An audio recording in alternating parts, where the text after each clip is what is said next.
3, 4. If you know, you know, you know. If you know, you know, you know. If you know, you know, you know. If you know, you know, you know. മിഴിച്ചാന്തൊഴിച്ചേ കുഴച്ചേ ചിരി കൊണ്ട് നനച്ചേ.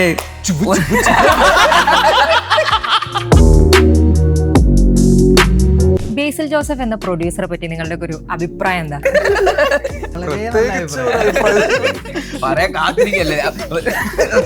ഈ രണ്ട് മഹത് വ്യക്തിത്വങ്ങൾ എന്തുകൊണ്ടാണ് നിങ്ങൾ ഇതൊരു പോസ്റ്ററിലും വെക്കാത്തത്? പോസ്റ്ററില് നീ നോക്കണ്ട, ഒന്നിനുമില്ല. ലേസ് ഇങ്ങനെ കുഴിച്ചു പോയാൽ വിഷ്ണു ഒക്കെ എത്തുമ്പോഴേക്കും വെള്ളം കാണും. ആ ലെവല് പവർ ഡെപ്തിലാണ്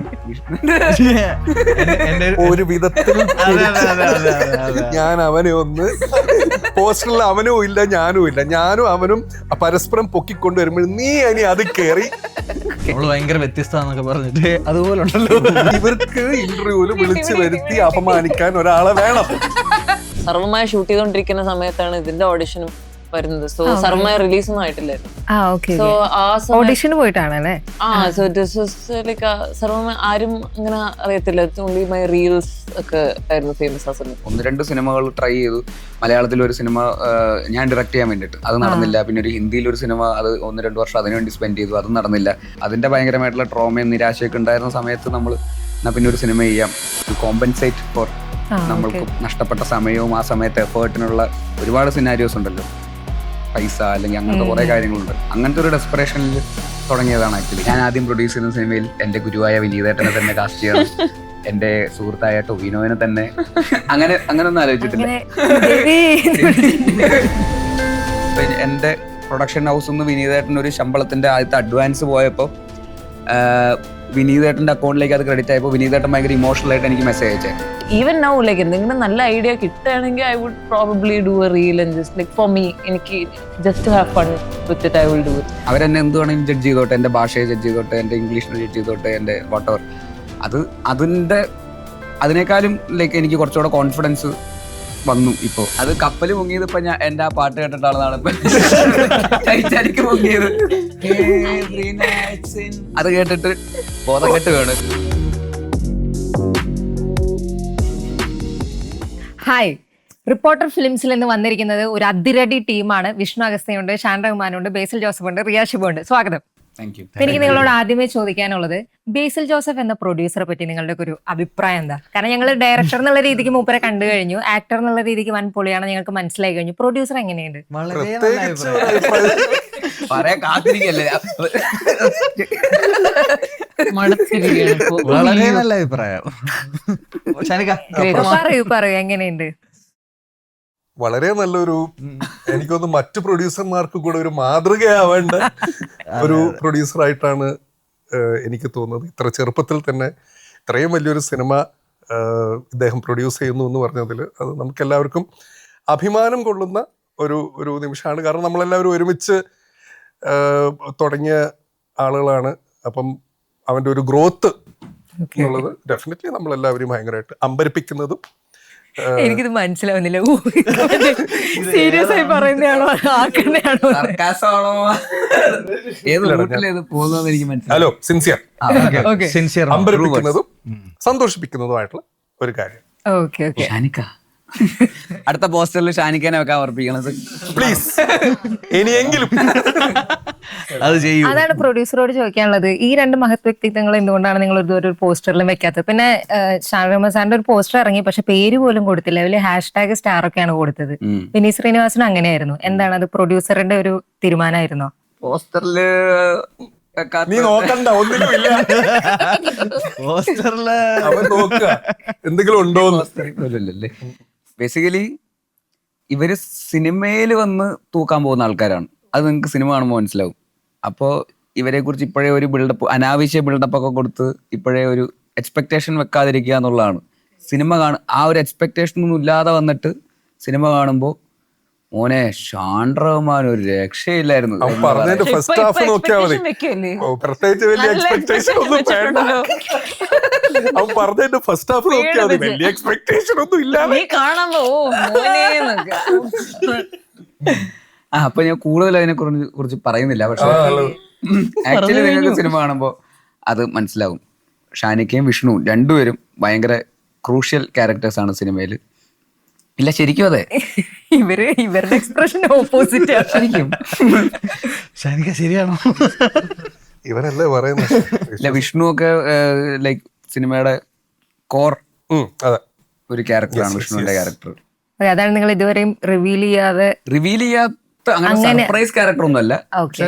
ഒരു ഇമോഷൻ ക്യാരി ചെയ്യുന്ന ക്യാരക്ടറാണ്. എന്നോട് ലേയേഴ്സ് ഉണ്ട്. ഇവരൊക്കെ അടങ്ങിയിട്ടുള്ള ക്യാരക്ടേഴ്സിന് കുറെ ലേയേഴ്സ് ഉണ്ട്. എനിക്ക് അതാണ് മനസ്സിലാക്കിയത്. ഞാൻ ഇതിന്റെ കുറെ സീൻസ് ഒക്കെ ഞാൻ ഡബ് ചെയ്യുന്ന സമയത്ത് ഞാൻ കണ്ടപ്പോൾ, മറ്റൊന്ന് വെച്ചാൽ നമ്മൾ അഭിനയിക്കുന്ന സീൻസ് അല്ലേ നമ്മൾ കാണുന്നുള്ളൂ. Okay okay. പക്ഷെ ഇവർ അഭിനയിച്ച സീൻസ് കാണുമ്പോൾ അതിൽ ഇമോഷണൽ കണ്ടന്റ് ഉള്ള ഒരുപാട് കാര്യങ്ങളുണ്ട്. ഇപ്പൊ എല്ലാവർക്കും അവരുടേതായിട്ടുള്ള കുറച്ച് കാര്യങ്ങളുണ്ട് ചെയ്യാൻ. ഡെഫിനറ്റ്ലി ലേയേഴ്സ് ഇങ്ങനെ കുഴിച്ചു പോയാൽ വിഷ്ണു ഒക്കെ എത്തുമ്പോഴേക്കും വെള്ളം കാണും. ആ ലെവല് ഡെപ്തിലാണ് വിഷ്ണു. എന്റെ ഒരു വിധത്തിൽ ഞാൻ അവനെ ഒന്ന് പോസ്റ്ററിൽ അവനും ഇല്ല ഞാനും ഇല്ല, ഞാനും അവനും പരസ്പരം പൊക്കിക്കൊണ്ട് വരുമ്പോൾ നീ ഇനി അത് കേറി ഇപ്പൊ വെള്ളം കണ്ടല്ലോ, ഇനി നമുക്കൊന്നും അത് ചെയ്യാൻ വെള്ളം പറ്റില്ല. കാണുന്നു. എന്റെ ഫ്രണ്ട് എന്നോട് ചോദിച്ചത് ഞാൻ ഇതൊരു കോളേജ് ഫിലിം അല്ലേ, അവിടെ കൊലപാതകം വല്ലതും നടക്കുന്നുണ്ടോന്ന്, ഞാൻ ഇതിലുണ്ടെന്ന്. സാധാരണ അങ്ങനെയാണല്ലോ. ഒന്നെങ്കിൽ അന്വേഷിക്കാൻ വരും, അല്ലെങ്കിൽ കൊലപാതകം ചെയ്യും, അല്ലെങ്കിൽ അറ്റ്ലീസ്റ്റ് വക്കീലായിട്ടെങ്കിലും വരും. ഇതൊക്കെയാണല്ലോ ഇതിനകത്ത്. എങ്ങനെയാ ആ റൂട്ടേ അല്ല. ഞാൻ ഐ മീൻ ബേസിൽ ഇതിൽ സാംകുട്ടൻ എന്ന് പറഞ്ഞ ക്യാരക്ടർ അപ്ലൈ ചെയ്യുന്നത്. അപ്പൊ പുള്ളിയുടെ ഞങ്ങൾ ബ്രദേഴ്സ് ആയിട്ട്, ഓ ഓക്കെ ഓക്കെ. ഞാൻ എൽഡർ ബ്രദർ ആയിട്ട്. മൂത്ത ചേട്ടനാണ്.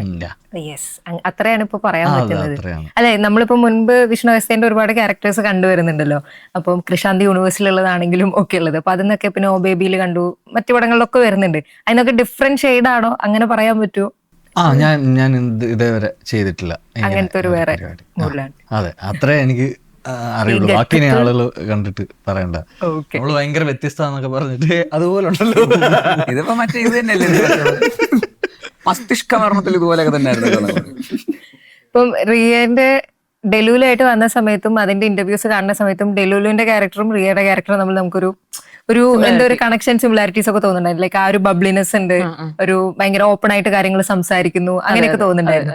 ഇതിനകത്ത് സ്വാതി ആർ കൃഷ്ണ. അതെ. അപ്പൊ എങ്ങനെയാണ് സ്വാതി ആർ കൃഷ്ണ, എങ്ങനെയാണ് ആ ക്യാരക്ടർ? സ്വാതിയും ഞാനും നമ്മൾ ആക്ച്വലി അത്ര ഒരു റിലേറ്റബിലിറ്റി ഇല്ല, ഇല്ല. To be honest. Swathi like ഒരു കുറച്ചും കൂടി റെസ്പോൺസിബിൾ ആണ്. ഞാൻ അങ്ങനെയല്ല. സ്വാതിക്ക് കുറച്ച് ബുദ്ധിയുള്ള ഒരു ക്യാരക്ടറാണ്. ഇവിടെ ചോദിച്ചില്ല.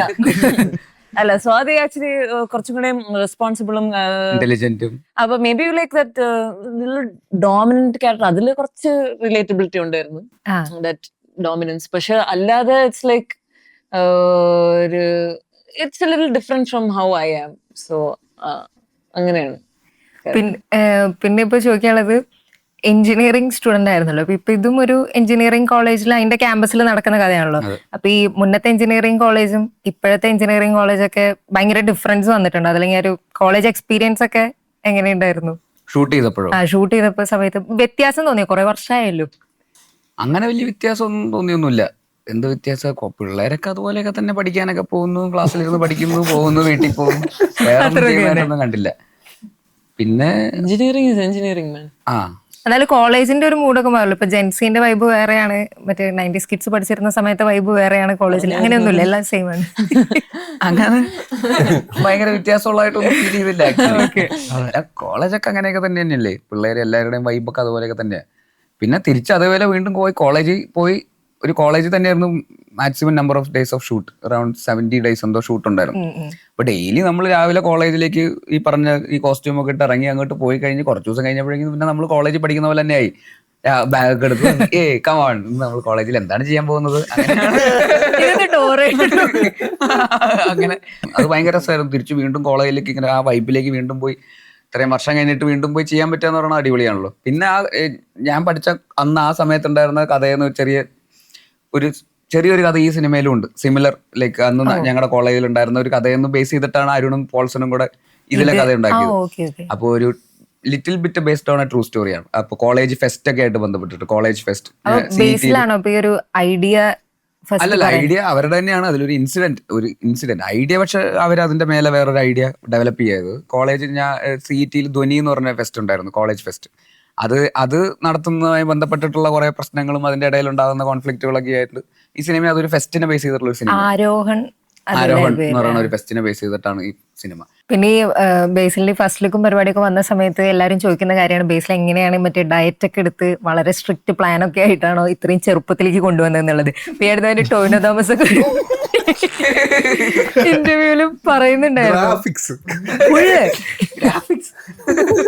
ശരിക്കും എന്തെങ്കിലും അങ്ങനത്തെ മറ്റേ വർക്കൗട്ട് പ്ലാൻ അങ്ങനെയൊക്കെ ഉണ്ടായിരുന്നു? കാരണം ഇതിന്റെ ഫസ്റ്റ് പോസ്റ്ററിൽ ലൈക് ഭയങ്കര ചെറുപ്പമാണല്ലോ ഇപ്പോഴും. ഉണ്ടോന്ന് ചോദിച്ചാൽ ഉണ്ട്, പിന്നല്ലാതെ പട്ടിപ്പണിയല്ലായിരുന്നു. ഒരു 8-10 മാസം ഇതിനു വേണ്ടി മെനക്കെട്ടിട്ടായിരുന്നു. ഇത് വേറെ സിനിമയൊന്നും ചെയ്തില്ല, മരണമാസം കഴിഞ്ഞിട്ട് പിന്നെ വേറെ സിനിമയിലൊന്നും അഭിനയിച്ചില്ല. പിന്നെ അതിരടിയാണ് ഇപ്പൊ 1 വർഷമായി ഒരു സിനിമ ഇറങ്ങിയിട്ട്. അപ്പൊ അത്രയും സമയം ഇതിനു വേണ്ടി ഡെഡിക്കേറ്റ് ചെയ്തായിരുന്നു. അല്ല, അവൻ ശരിക്കും പണിയെടുത്തായിരുന്നു. കാരണം ഭക്ഷണം, ബാക്കിയുള്ള അങ്ങനത്തെ കാര്യങ്ങളിലെല്ലാം ഭയങ്കര സ്ട്രിക്റ്റ് ആയിരുന്നു. അതെ, കാരണം ഫസ്റ്റ് ടൈം ഞാൻ സെറ്റിൽ എത്തിയിട്ട് ഞാൻ ബേസിയെ കാണുമ്പോൾ ഇങ്ങനെ ഇരുന്ന ഒരു ബേസി ഞാൻ പിന്നെ കൂടുതൽ ചോദിക്കാൻ തന്നില്ല. എന്തിനാ വെറുതെ കൂടുതൽ ചോദിച്ചു ഞാനിങ്ങനെ ഈ സെറ്റിൽ വന്ന് പണിയെടുത്ത ഒരുവിധപ്പെട്ട എല്ലാരും അവസാനം ഒരു 5-10 കിലോ എങ്കിലും കുറച്ചിട്ടാ പോയത്. അങ്ങനത്തെ എല്ലാവർക്കും ഭയങ്കര ഡയറക്ടർ അരുൺ മെലിഞ്ഞ് 5 കിലോ കുറഞ്ഞു, പോൾസൺ 7 കിലോ എന്തോ കുറഞ്ഞു. ഇപ്പൊ പോൾസണെ കണ്ട പഴയ പോൾസൺ അല്ല, ചുള്ളനായിട്ട് നടക്കാണ്, വേറെ മൂടാ. അപ്പോ പിന്നെ ആരാ മെലിഞ്ഞത്? പിന്നെ വിനീതേട്ടൻ 5 കിലോ കുറഞ്ഞു.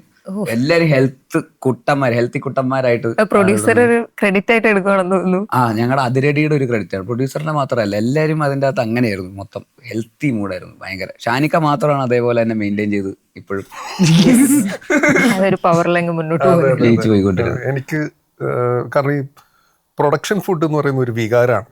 അപ്പൊ അത് ഞാനിങ്ങനെ കഴിച്ച് പക്ഷെ അതിനുള്ള പണി ഇവര് രാത്രി തൊട്ട് രാവിലെ വരെ എന്നെ കൊണ്ട് എടുപ്പിക്കുന്നുണ്ട് അത് കുറയ്ക്കാനുള്ളത്. പക്ഷെ ഈ രാവിലെ ആയി കഴിഞ്ഞാൽ ഈ വിനീതിനൊരു സ്വഭാവമുണ്ട്, അളിയ പുട്ടും മട്ടനും കഴിക്കാം. അങ്ങനെ രാവിലെ ഈ ചിക്കൻ കാലുള്ള പപ്സ്, മറ്റേ ചിക്കൻ കാലുള്ള പപ്സ് അവിടെ ഉള്ളത്. അപ്പൊ അങ്ങനെ രാവിലെ പുട്ടും മട്ടനും കഴിക്കാൻ പോകും. പക്ഷെ ഇവരെന്താന്ന് വെച്ച് കഴിഞ്ഞാല് ബേസിയും വിനീതും, എനിക്ക് ഓർമ്മയുണ്ട് ഒരു ദിവസം ഈ പറഞ്ഞ പോലെ ഷൂട്ട് കഴിഞ്ഞിട്ട് രാവിലെ പുട്ടും മട്ടനും കഴിച്ചതിന് ശേഷം നമ്മൾ എയർപോർട്ടിന്റെ സൈഡിലാണ് നമ്മുടെ ഹോട്ടൽ. ഇവർ ആ എയർപോർട്ടിലേക്കുള്ള ആ റോഡ് തുടങ്ങുന്ന സ്ഥലമുണ്ടല്ലോ, ഇവർ അവിടെ തൊട്ട് ഹോട്ടൽ വരെ നടക്കും. ഈ കഴിച്ച സാധനം ബേൺ ചെയ്യും. പീക്കാണ്.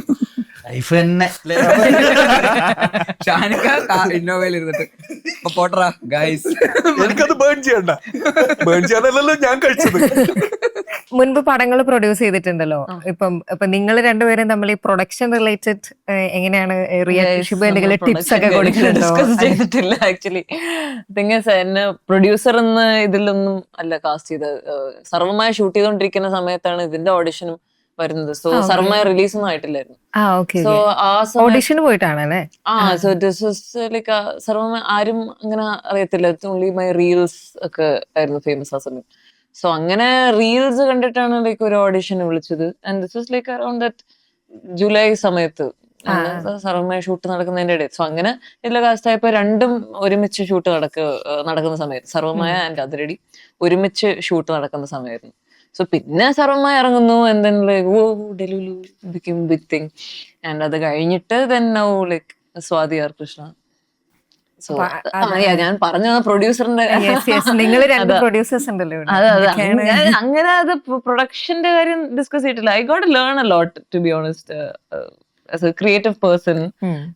പ്രൊഡക്ഷനിൽ എങ്ങനെ ഇൻവോൾവ് ചെയ്യുന്നു ആൻഡ് ലൈക്ക് അത് കറക്റ്റ് ആയിട്ട് how to handle it. Means like ഭയങ്കരമായിട്ട് പൈസ ഉറക്കത്തില്ല, ഭയങ്കരമായിട്ടും ആ പൈസ എടുത്തില്ല. He knows how to do it because he is also experienced it. So അങ്ങനത്തെ രീതിയിൽ I got learn a lot and it was just like that. Basically പ്രൊഡക്ഷനിലേക്ക് കടക്കുന്നത് ഇപ്പം നമ്മള് സിനിമയുടെ ഡയറക്ഷൻ കഴിഞ്ഞു, ആക്ടിങ് കഴിഞ്ഞു, അതിനുശേഷം നമുക്കൊരു പ്രൊഡക്ഷനും കൂടെ നോക്കാം എന്നുള്ള ആ മൈൻഡിലായിരുന്നു. അതല്ലെങ്കിൽ ഈ സ്റ്റോറി വന്നതിന് ശേഷം നമുക്ക് പ്രൊഡ്യൂസ് ചെയ്യാം, അല്ലെങ്കിൽ നിങ്ങൾക്ക് അറിയുന്ന ഒരു ഗ്യാങ് എന്നാണല്ലോ ഇപ്പം അരുണും ഒക്കെ വരുന്നത്. എങ്ങനെയായിരുന്നു പ്രൊഡക്ഷൻ സംഭവിച്ചത് ആക്ച്വലി? ഇങ്ങനെ ഒരു പ്രൊഡക്ഷൻ ഹൗസ് തുടങ്ങണം അങ്ങനെ ഭയങ്കര പ്ലാൻ ഒന്നും ഉണ്ടായിരുന്നില്ല. പിന്നെ പക്ഷെ കുറച്ചുകൂടെ നമുക്ക് ഈസിയർ ആയിട്ട് നമുക്ക് ചെയ്യാൻ പറ്റുന്ന പോലത്തെ കഥകളൊക്കെ കുറച്ചുകൂടെ ഈസിയർ ആയിട്ട് കുറച്ചുകൂടെ ഫ്രീഡം നമുക്ക് കിട്ടിയാൽ കുറച്ചുകൂടെ നന്നായിട്ട് സിനിമകൾ ചെയ്യാൻ പറ്റുമല്ലോ എന്നുള്ളൊരു സ്പേസ് ഉണ്ടായിരുന്നു. അപ്പൊ ഒരു പ്രൊഡക്ഷനായിട്ട് നിന്ന് കഴിഞ്ഞാൽ കുറച്ചുകൂടെ ആ ഒരു ഫ്രീഡം ഉണ്ടാവുമല്ലോ, നമുക്ക് നമുക്ക് വേണ്ട രീതിയിൽ സിനിമ ചെയ്യാമല്ലോ, കുറച്ചുകൂടെ വേറെ ആരും ഡിപ്പെൻഡ് ചെയ്യേണ്ട ആവശ്യമില്ല എന്ന് പറയുന്ന സിനാരിയോ. അപ്പൊ അങ്ങനെയുള്ള ഒരു രീതിയിലാണ്. അപ്പൊ നമുക്ക് പക്ഷെ ഇപ്പൊ തുടങ്ങണം ഇന്ന് അങ്ങനെ ഒരു കൃത്യമായിട്ടുള്ള പ്ലാൻ ഒന്നും ഉണ്ടായിരുന്നില്ല. പിന്നെ ഈ അരുണും പോൾസണും ഞങ്ങൾ ഒരുമിച്ച് വേറെ സിനിമകളൊക്കെ എഴുതിക്കൊണ്ടിരിക്കുന്ന സമയമൊക്കെ ആയിരുന്നു. 1-2 സിനിമകൾ ട്രൈ ചെയ്തു. മലയാളത്തിലൊരു സിനിമ ഞാൻ ഡയറക്റ്റ് ചെയ്യാൻ വേണ്ടിയിട്ട്, അത് നടന്നില്ല. പിന്നെ ഒരു ഹിന്ദിയിലൊരു സിനിമ, അത് 1-2 വർഷം അതിനുവേണ്ടി സ്പെൻഡ് ചെയ്തു, അതും നടന്നില്ല. അങ്ങനെ ഇരിക്കുന്ന സമയത്ത് അങ്ങനെ അവരതിനു വേണ്ടി കുറേ സമയം സ്പെൻഡ് ചെയ്തു, അവർക്കൊന്നും നടക്കുന്നുമില്ല. അപ്പം അങ്ങനെ ഇരിക്കുന്ന ഒരു സാഹചര്യം വന്നപ്പോഴാണ്, അങ്ങനെ ഒരു ഭയങ്കര ഡെസ്പറേറ്റ് ആയിട്ടുള്ള ഒരു സിറ്റുവേഷൻ വന്നപ്പോഴാണ് അരുൺ എന്തായാലും സിനിമ ഡയറക്റ്റ് ചെയ്യാൻ വേണ്ടിയിട്ട് വന്ന ഒരാളാണ്. അപ്പോൾ അങ്ങനെ നിൽക്കുന്ന ഒരു പോയിന്റിലാണ്, എന്നാൽ പിന്നെ നമുക്ക് എല്ലാവർക്കും കൂടി ഒരു സിനിമ ചെയ്യാം, ഇവിടെ മലയാളത്തിൽ നമുക്ക് തന്നെ ഒരു സിനിമ ചെയ്യാം, എന്തെങ്കിലും നടക്കട്ടെ, ബാക്കിയൊന്നും നമ്മുടേതായിട്ടുള്ള പ്രശ്നങ്ങൾ കൊണ്ടൊന്നും നടക്കുന്നില്ല. പക്ഷെ എന്നാൽ പിന്നെ നമുക്കിവിടെ ഈസി ആയിട്ട് നമുക്ക് കാര്യങ്ങൾ നടത്താമല്ലോ, നമുക്കൊരു സാധനം തീരുമാനിച്ച് നടക്കാമല്ലോ മലയാളത്തിലാണെങ്കിൽ. അപ്പം അങ്ങനെ നമുക്ക് ചെയ്യാം എന്നുള്ള ഒരു പോയിന്റിൽ അങ്ങനെ അരുൺ ഡയറക്റ്റ് ചെയ്യാനും പോൾസൺ കൂടെ എഴുതാനും, ഞാനപ്പോൾ അതിൽ അഭിനയിക്കാം, അത് പ്രൊഡ്യൂസ് ചെയ്യാം എന്നുള്ള രീതിയിലേക്ക് അങ്ങനെ ഒരു ഡിസൈനിൽ വന്ന ഒരു സിനിമയാണ്. അല്ലാതെ പ്രൊഡക്ഷൻ ഹൗസിന് വേണ്ടി കഥകൾ ആലോചിക്കുന്നു, അങ്ങനെ കഥകൾ തേടുന്നു, അങ്ങനെ ഒരു സിനിമ കണ്ടു, അങ്ങനെയൊന്നുമല്ല.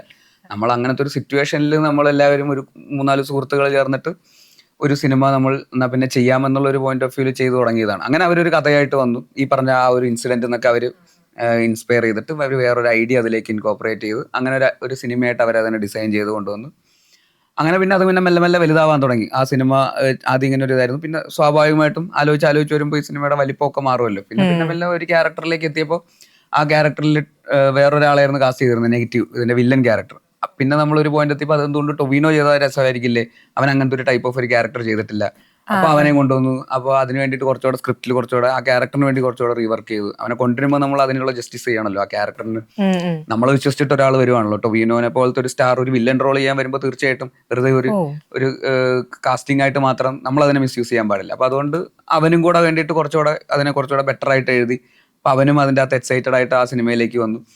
അപ്പൊ അങ്ങനെ പിന്നെ അനന്തു ഇതിന്റെ പ്രൊഡ്യൂസർ എന്നുള്ള രീതിയിലേക്ക് കോ പ്രൊഡ്യൂസറായിട്ട് അനന്തു വന്നു. അങ്ങനെ അതങ്ങനെ മെല്ലെ മെല്ലെ അങ്ങനെ വലുതായി വന്നതാണ്. അതൊരു ഭയങ്കര ഓർഗാനിക് ആയിട്ടുള്ള ഒരു പ്രോസസ്സാണ്. അല്ലാതെ അത് സ്റ്റാർട്ടിങ് എന്ന് പറയുന്നത് നമ്മുടെ ഒരു ഡെസ്പറേഷൻ എന്ന് പറയുന്ന പോലത്തെ ഒരു പോയിന്റിലായിരുന്നു. ഞങ്ങൾ വിചാരിച്ച പോലെ ഒന്നും സിനിമകളൊന്നും നടക്കാത്ത സാഹചര്യമൊക്കെ വന്നപ്പോൾ അതിന്റെ ഭയങ്കരമായിട്ടുള്ള ട്രോമയും നിരാശയൊക്കെ ഉണ്ടായിരുന്ന സമയത്ത് നമ്മൾ എന്നാൽ പിന്നെ ഒരു സിനിമ ചെയ്യാം, ടു കോമ്പൻസേറ്റ് ഫോർ നമ്മൾക്ക് നഷ്ടപ്പെട്ട സമയവും ആ സമയത്ത് എഫേർട്ടിനുള്ള ഒരുപാട് സിനാരിയോസ് ഉണ്ടല്ലോ, പൈസ അല്ലെങ്കിൽ അങ്ങനത്തെ കുറെ കാര്യങ്ങളുണ്ടല്ലോ. അങ്ങനത്തെ ഒരു ഡെസ്പറേഷനിൽ തുടങ്ങിയതാണ് ആക്ച്വലി അതിരടി. പക്ഷെ ഇപ്പൊ അവസാനം തൊഴിലുറപ്പ് പദ്ധതി നടന്നു, മറ്റേ തൊഴിലിന് വേണ്ടി പോയ പരിപാടി ഇതുവരെ നടന്നിട്ടില്ല, ഒന്നും നടന്നിട്ടില്ല. തൊഴിലുറപ്പ് പദ്ധതി വൻ സക്സസ്.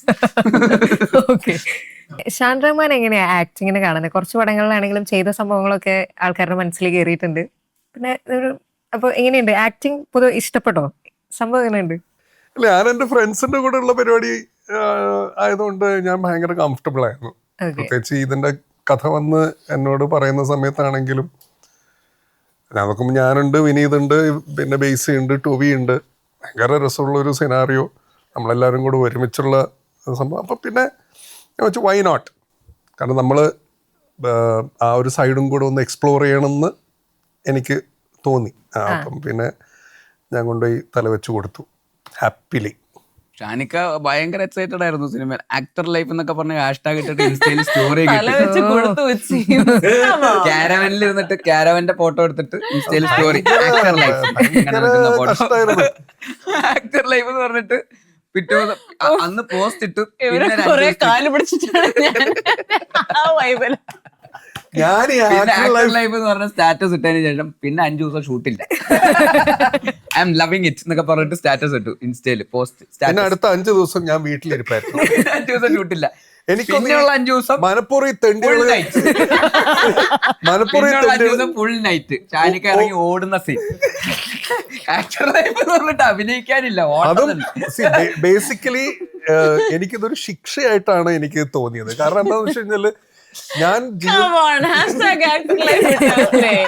റിയാക്ക് അറിഞ്ഞുകൂടാഞ്ഞിട്ടാ ഞാൻ ഈ actor life hashtag actor life എന്നും പറഞ്ഞിട്ട് ഈ സുന ഇട്ടു. നമ്മളതൊക്കെ നോട്ട് ചെയ്തു. ഈ പളികള് കൊടുക്കണം പണി ഇത് കംപ്ലീറ്റ് നോട്ട് ചെയ്തിട്ട് ഞാൻ കാരവനിൽ ഇറങ്ങി സെറ്റിലേക്ക് വരുന്നേരം ഫസ്റ്റ് തന്നെ ടൊവി അളിയാ എങ്ങനെയുണ്ട് ആക്ടർ ലൈഫ്? അപ്പൊ ഞാൻ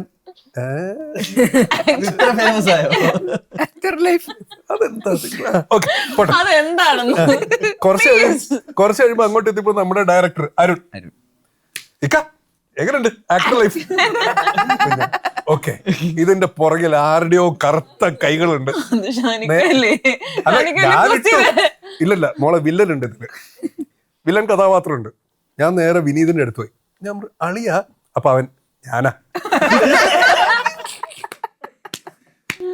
ഞാൻ പറഞ്ഞു, പരമാവധി ആളുകൾ അയച്ചു കൊടുത്തിട്ടുണ്ട്. എല്ലാവർക്കും ഷെയർ ചെയ്തിട്ടുണ്ട്, എല്ലാവർക്കും പറഞ്ഞു കൊടുത്തിട്ടുണ്ട്. എന്റെ #actor life.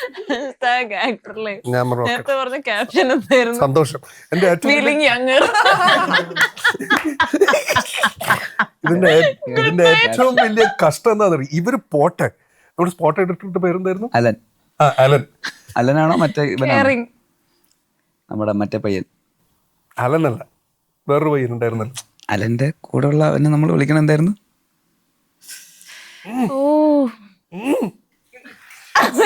എൻസൈക്ലോ. ഓർമ്മശക്തിക്ക് ബ്രഹ്മി. ഓ, ഫേസ് ഓർമ്മ ഉണ്ട്. അവനെ നമ്മൾ വിളിക്കില്ല. ഒരു പോട്ടെ, നമുക്കിപ്പോ അലൻ എന്തൊക്കെയായിരുന്നു? കെയറിംഗ് അല്ല, തൽക്കാലം അലെന്നാണ് പേര്. സെൽഫിഷോ? ആ സെൽഫിഷ്. സെൽഫിഷ് എന്നാണ് വിളിക്കുന്നത്. സെൽഫിഷ് എന്നാണ് അവനെ വിളിച്ചോണ്ടിരുന്നത്. സെൽഫിഷാ. കാരണം ഞാൻ ഈ രാത്രിയില് പറഞ്ഞാൽ മനസ്സിലാവില്ല, ഞാൻ സ്റ്റേജിലേക്ക് ഇങ്ങനെ നടന്നു പോവാ. രാത്രി എനിക്കൊന്ന് 3 മണി എങ്ങാണ്ട. അപ്പൊ എന്റെ ഷോട്ടിന് വേണ്ടിയിട്ട് ഞാൻ സ്റ്റേജിലേക്ക് നടന്നു പോവാ. അപ്പൊ ഞാൻ ഈ സെൽഫിഷ് അവിടെ ഇരിപ്പുണ്ട്. ഞാൻ അവന്റെ തോളത്ത് കൈ വെച്ചിട്ട്, ഇതിപ്പോ നേരം വെളുക്കുമായിരിക്കും അല്ലേ? അപ്പൊ അവൻ എന്നോട് ആക്ടർ ലൈഫ്.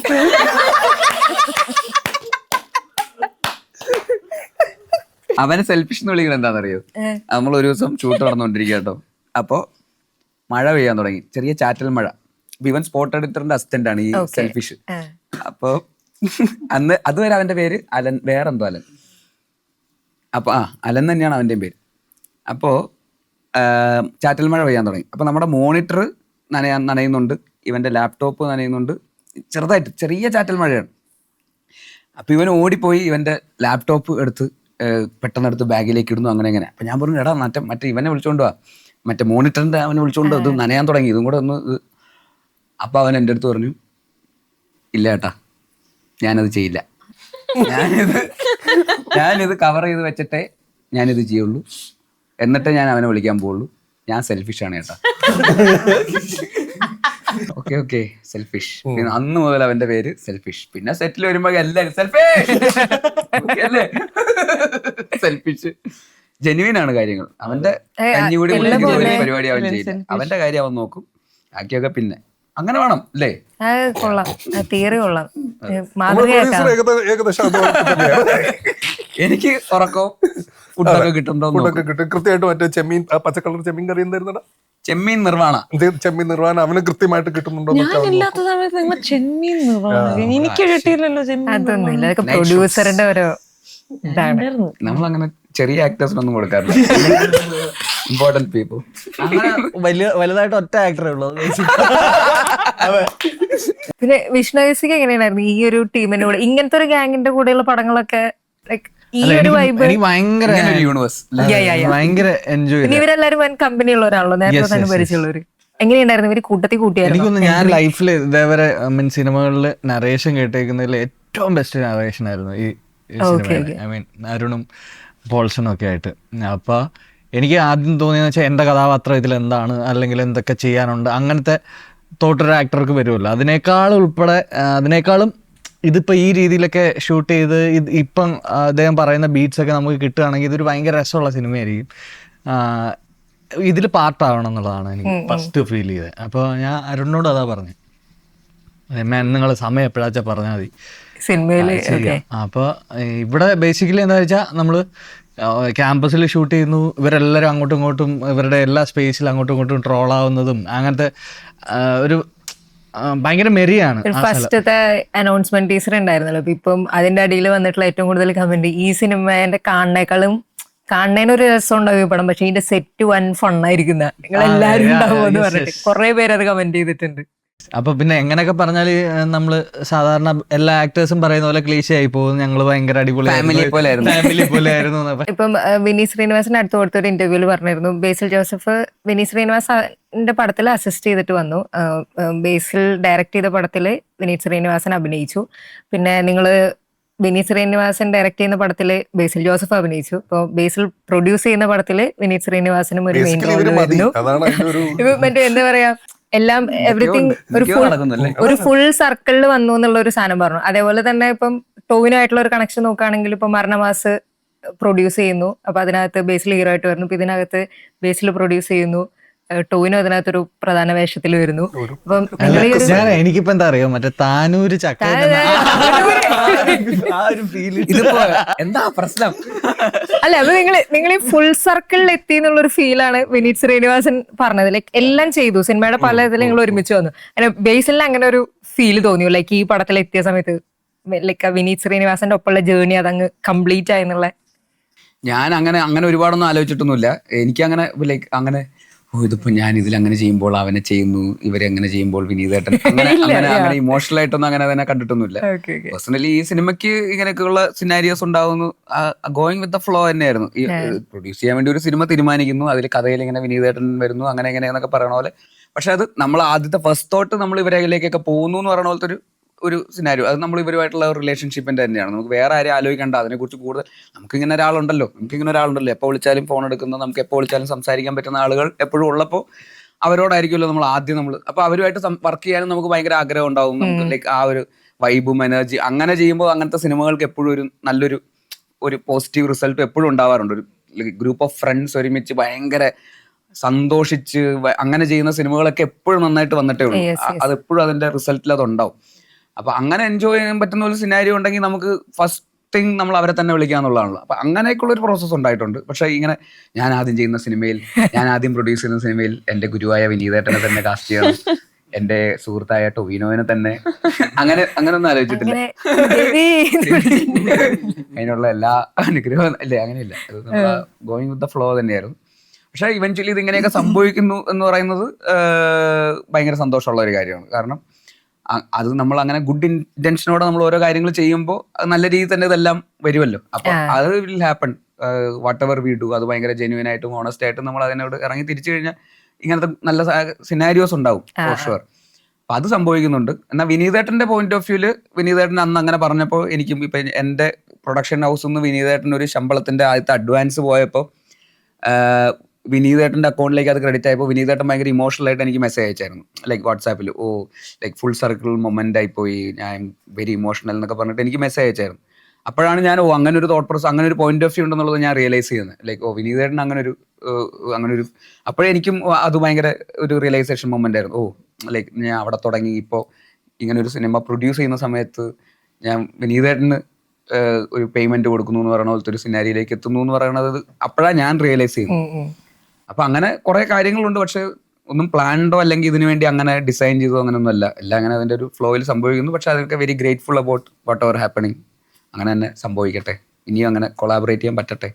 ഓക്കെ, റിയോയോട് ചോദിക്കാനുള്ളത്, ഇപ്പം എന്താ പറയുക, കോണ്ടന്റ് ക്രിയേറ്റേഴ്സ് ഒക്കെ ആയിട്ട് വന്നിട്ട് സിനിമയിലേക്ക് എത്തുന്ന പലരും സിനിമയിൽ എത്തിയതിന് ശേഷം പിന്നെ കോണ്ടന്റ് ക്രിയേഷൻ അല്ലെങ്കിൽ അത്തരം റീൽസ് ഒക്കെ ചെയ്യുന്ന പരിപാടി ചിലപ്പോൾ സ്റ്റോപ്പ് ചെയ്യലുണ്ട്. അപ്പൊ ചിലരോടൊക്കെ ചോദിക്കുന്ന സമയത്ത് അത് സിനിമയിലേക്ക് എത്താൻ വേണ്ടിയിട്ട് അല്ലെങ്കിൽ അവരുടെ ടാലന്റിനെ പോർട്രേ ചെയ്യാൻ വേണ്ടിയിട്ടുമാണ് അത് ചെയ്തിരുന്നതെന്ന് പറയുന്നത്. പക്ഷെ റിയ ഇപ്പം ഡൽഹിയിൽ വൺ ഹിറ്റ് ആയതിനു ശേഷവും ഇപ്പം ആ സാരിയുടെ വീഡിയോ ആണെങ്കിലും മുൻപ് ചെയ്തിരുന്ന പോലത്തെ അങ്ങനത്തെ രസമുള്ള കണ്ടന്റുകൾ ഇപ്പോഴും ഇൻസ്റ്റാഗ്രാമിൽ കണ്ടിന്യൂ ചെയ്യുന്നുണ്ട്.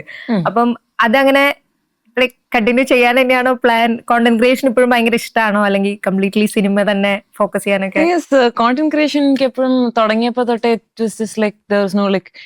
ഈ ഒരു ഇന്റൻഷനിൽ ഈ ഒരു ഗോളിൽ എത്താൻ വേണ്ടി ഞാൻ ചെയ്യുന്നത്. I just really enjoy doing that. So അങ്ങനെ ഓരോ ഐഡിയ വരുന്നു, അപ്പൊ ആ ഐഡിയ എക്സിക്യൂട്ട് ചെയ്യുന്നു, ഐഡിയ വരുന്നു, ഐഡിയ എക്സിക്യൂട്ട് ചെയ്യുന്നു, ഐഡിയ വരുമ്പോ റൈറ്റ് ഇറ്റ് ഡൗൺ, അങ്ങനത്തെ ഒരു ഇതിലായിരുന്നു കോണ്ടന്റ് ക്രിയേഷൻ ചെയ്ത്. So it was just like in the flow, in the മൂമെന്റിൽ വരുന്ന ഇറ്റ് വാസ് ലൈക്ക് എനിക്കൊരു എനർജി ആൻഡ് ഹൈ തരുന്ന ഒരു സാധനമായിരുന്നു. And even now like it's just that there's different phases. ആദ്യമൊക്കെ ഞാൻ ഡബ് സ്മാഷ് ചെയ്യും, പിന്നെ മ്യൂസിക്കിൽ അങ്ങനെ. സോ ദെൻ റീൽസ്, പിന്നെ ട്രാൻസിഷൻ ഒരു ഫേസ് ആയിരുന്നു. It was like not that like ഇനി ഒരിക്കലും ട്രാൻസിഷൻ അങ്ങനെ ചെയ്യൂല, അങ്ങനെയല്ല. Then I started doing that Malayalam is simple, അങ്ങനത്തെ ഇത്.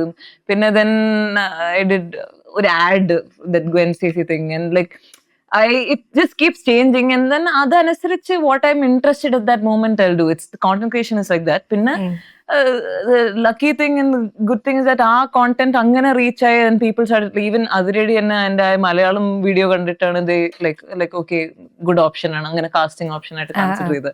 So I think content creation അങ്ങനെ സ്ട്രാറ്റജൈസ് ചെയ്തിട്ടില്ല സിനിമയിൽ എത്താൻ ആയിട്ട്, അങ്ങനെ strategize, but then it work well, correct parallel ആയിട്ട് വർക്ക് ചെയ്തു. ആൻഡ് ഈവൻ നൗ ലൈക്ക് എന്തെങ്കിലും നല്ല ഐഡിയ കിട്ടുകയാണെങ്കിൽ I would probably do a reel and just like for me, എനിക്ക് just to have fun with it, I will do it. പിന്നെ എനിക്ക് തോന്നുന്നു റിയയുടെ basic character എന്ന് പറയുന്നത് ആ ഒരു ബബ്ലി സംഭവം ഉണ്ട്. കാരണം എനിക്ക് ഓർമ്മയുണ്ട്, ഞാൻ റിയ ഫസ്റ്റ് കാണുന്നത് ആദ്യമായിട്ട് നല്ല ഞാൻ ആദ്യമായിട്ട് ഞാൻ റിയയെ കാണുന്നത് ആ ഫിസാറ്റിലെ സ്റ്റേജിൽ വെച്ച ഫിസാറ്റിലെ സ്റ്റേജിൽ ഞാൻ ഓർക്കുന്നു റിയ എന്നോട് ഫസ്റ്റ് വന്നിട്ട് ജൂപ്പിറ്റർ കണ്ടിട്ടുണ്ടോ? അപ്പൊ ഞാൻ വിചാരിച്ചു ജൂപ്പിറ്റർ, ഓക്കെ, പ്ലാനറ്റ് ആയിരിക്കില്ല ഉദ്ദേശിച്ചത്,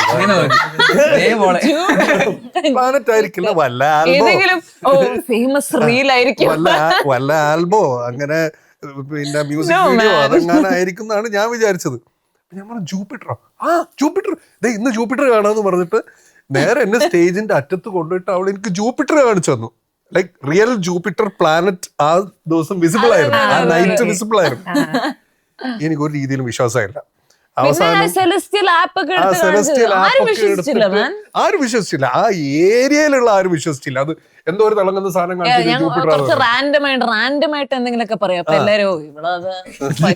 അതുപോലെ എന്തെങ്കിലുമൊക്കെ പറയാം, അതുപോലെ എന്തോ പറയാണ് ടൈപ്പ് സീനാണെന്നൊക്കെ വിചാരിച്ചു. പക്ഷെ ഈ ആപ്പും കാണിച്ചിട്ട് നമ്മൾ നോക്കുമ്പോ കറക്റ്റ് ജൂപ്പിറ്റർ. നമ്മളിങ്ങനെ ഈ ഒരു മഹത് വ്യക്തിത്വം തന്നെ. പക്ഷെ നമ്മൾ ആ സെറ്റിൽ മുഴുവൻ കേട്ടോ, അത് she was very bubbly, she was ഭയങ്കര കമ്മ്യൂണിക്കേറ്റീവ് ആയിരുന്നു എല്ലാവരുമായിട്ടും. അതുകൊണ്ട് ഭയങ്കര രസമായിരുന്നു. മൊത്തത്തില് സന്തോഷമായില്ലേ? ഇല്ല, ഫസ്റ്റ് ആദ്യമായിട്ട് ഷാൻ റഹ്മാനെ കാണുമ്പോ ആദ്യം വന്നിട്ട് ചോദിക്കുന്നത് ജൂപ്പിറ്റർ കണ്ടിട്ടുണ്ടോ ചോദിക്കുന്നിടത്ത് തന്നെ ആ ഒരു ഇതുണ്ടല്ലോ, ലൈക്ക് വേറെ ബിഗ് ഫാൻ. അതല്ലാത്തോണ്ടായിരിക്കും ജൂപ്പിറ്റർ.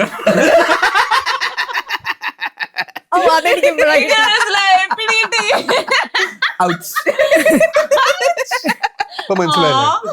പോസ്റ്ററിൽ ഫോട്ടോ ഇല്ല. ഇന്റർവ്യൂവിൽ അല്ല, അതായത് ഇവർക്ക് ഇന്റർവ്യൂവിൽ വിളിച്ചു വരുത്തി അപമാനിക്കാൻ ഒരാളെ വേണം. അതിനാണ് എന്നോട് ഫ്രീ ആയി നിൽക്കാൻ പറയുന്നതും 2-3 ദിവസം മാറ്റി വെക്കാൻ പറയുന്നതും ഞാൻ അതിനു വേണ്ടി ഒരുങ്ങി പിടിച്ച് ഇവിടെ വരുന്നതും. It's okay. അവൻ പ്രൊഡ്യൂസർ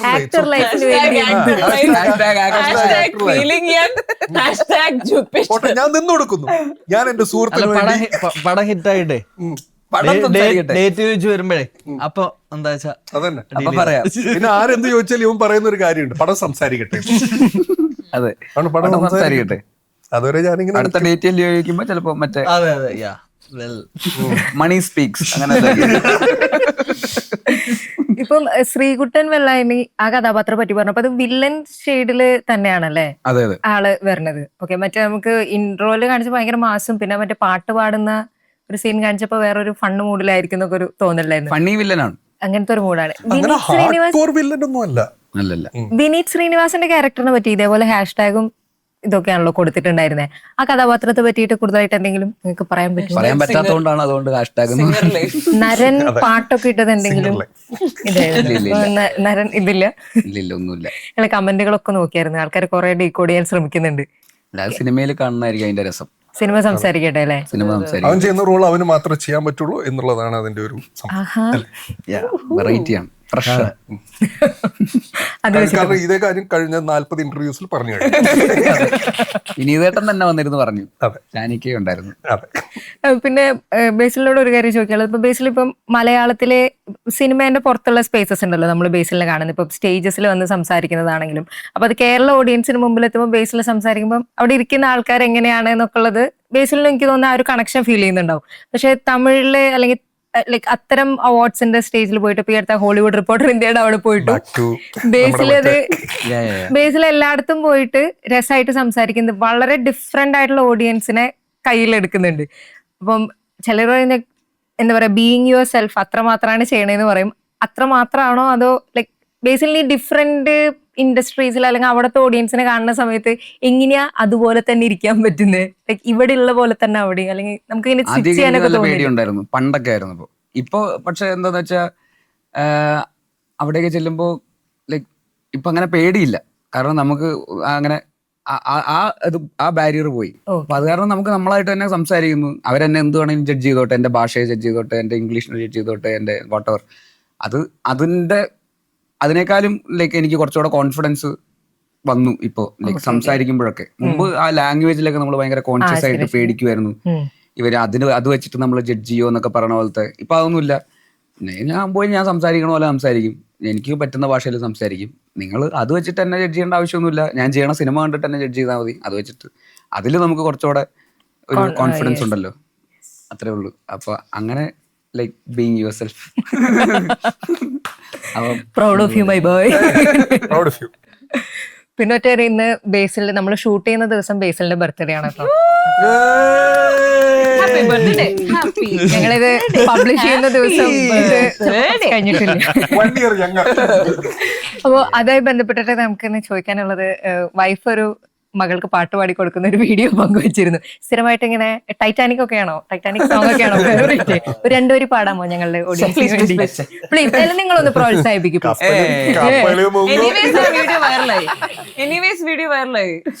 അത് കപ്പല് മുങ്ങിയത് ഇപ്പൊ ഞാൻ എന്റെ ആ പാട്ട് കേട്ടിട്ടാണെന്നാണ് ടൈറ്റാനിക് മുങ്ങിയത്. അത് കേട്ടിട്ട് ബോധം കെട്ട് വീണ് കപ്പല് അയാൾ ബോധം കെട്ട് വീണ് ഐസ്ബർഗിൽ ഇടിച്ച് തീർന്നു. എന്നാ മലയാളം പാട്ടായാലും മതി, മകൾക്ക് പാടി കൊടുക്കുന്ന ഏതെങ്കിലും സോങ്.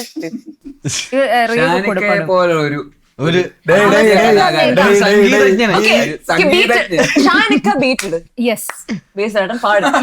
ഞാനും ബീറ്റിടാം.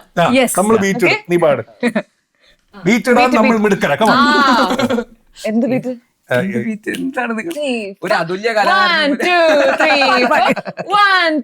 നമ്മുടെ മറ്റേ if you know you know you know അത് പാടാന്നാ. പിന്നെ ആ പാട്ട് കേട്ട് കാണുമായിരിക്കുമല്ലോ അല്ലെ, ഇന്റർവ്യൂ ഇറങ്ങുമ്പോഴേക്കും ആ പാട്ട് ഇറങ്ങിയിട്ടുണ്ടോ?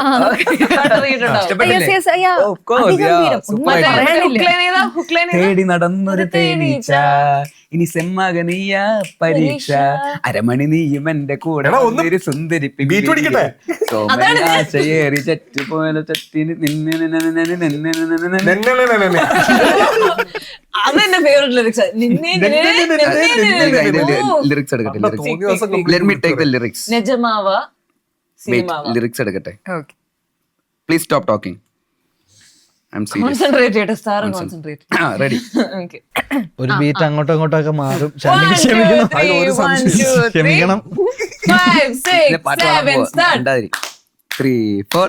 If you know you know you know, if you know you know you know, if you know you know you know, if you know you know you know. മെഴിച്ചാന്തൊഴിച്ചേ കുഴച്ചേ ചിരി കൊണ്ട് നനച്ചേ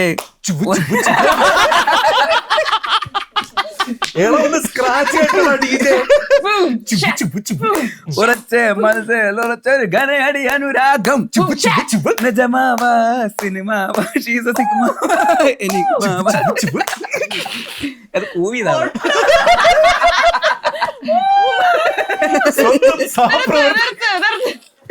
പെട്ടെന്ന് എന്നുള്ളത്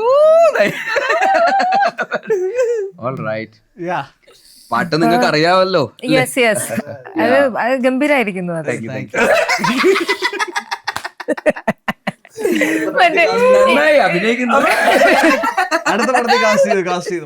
വേണമെങ്കിൽ മോളുടെ കമന്റ് ഉണ്ടായിരുന്നല്ലോ, മറ്റേത് പാടി എന്താ അപ്പയുടെ പാട്ട് എങ്ങനെയുണ്ട്? ചെവി അടിച്ചു പോയി. ചെവി മാറ്റി വെക്കേണ്ടി വരും. ചെവി മാറ്റി വെക്കേണ്ടി വരും. ഓക്കെ ഗൈസ്, അപ്പൊ പാട്ടൊക്കെ പാടി തന്നു. അത് നല്ലൊരു അതിരടി. അപ്പൊ അതിഗംഭീരമായിട്ട് വരട്ടെ. റിപ്പോർട്ടർ ഫിലിംസിന് ഇത്രയും സമയം നല്ല എൻജോയ്മെന്റ് തന്നതിന് താങ്ക് യു. Thank you.